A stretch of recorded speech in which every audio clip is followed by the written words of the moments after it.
why are we here? Why are y'all here? And why are y'all here?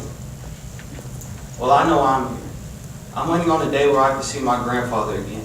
And a time and place where there will be no pain, no suffering, and sorrow will be no more. You see, friends, the time that I'm speaking of is the paradise that we all can't wait to see happen. But before we can enjoy the blessings that it will bring, we have to get through the storm, which is the great tribulation. You see, Satan knows this time is short on this earth, and he's not going out without a fight. So as true Christians, we may have to endure great struggles, things we have never seen before. But does that mean we have no hope of surviving? Well, let's turn our Bibles to Romans 10:13.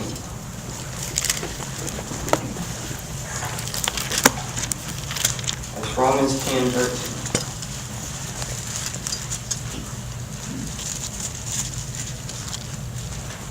And it says, "For everyone who calls on the name of Jehovah will be saved." So, friends, we can see that if we call on the name of Jehovah, he will save and protect us. Now, does that mean all we got to do is say Jehovah and he just appears and he saves us? No. Well, let's turn our Bibles to Zephaniah 2:3.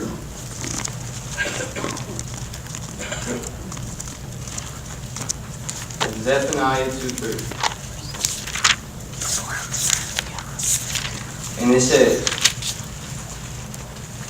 "Seek Jehovah, all you meekness of the earth, who have practiced his own judicial decisions.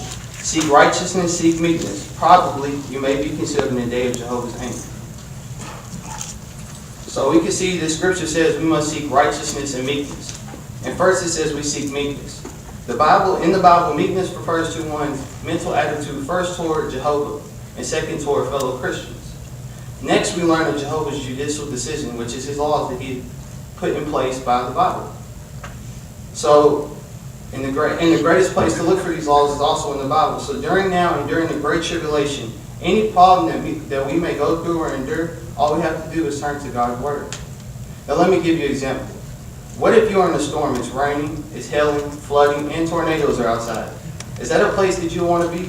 Would you feel protected? Because I know I wouldn't. And of course you wouldn't. You won't want to be far away from that. You would want to look for shelter. So if we do as Zephaniah mentioned now, it says we will probably be concealed. We will be safe in a safe protected structure when all the mayhem is happening outside our front doors. You see, that's very encouraging. But these terrible storms, which in our eyes seem like the worst case scenario, may be nothing, and I mean nothing, compared to what we may have to go through during the Great Tribulation.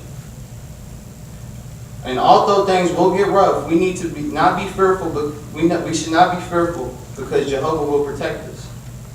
The scripture in Zephaniah says probably we may be concealed. So for some, the help Jehovah may give us is strength to even endure even death.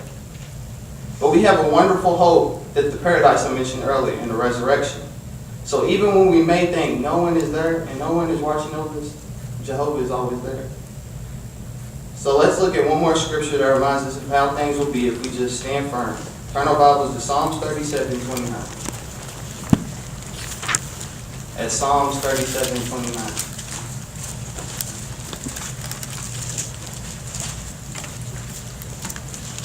And it says, "The righteous themselves will possess the earth, and they will reside forever upon it." So when the storm of the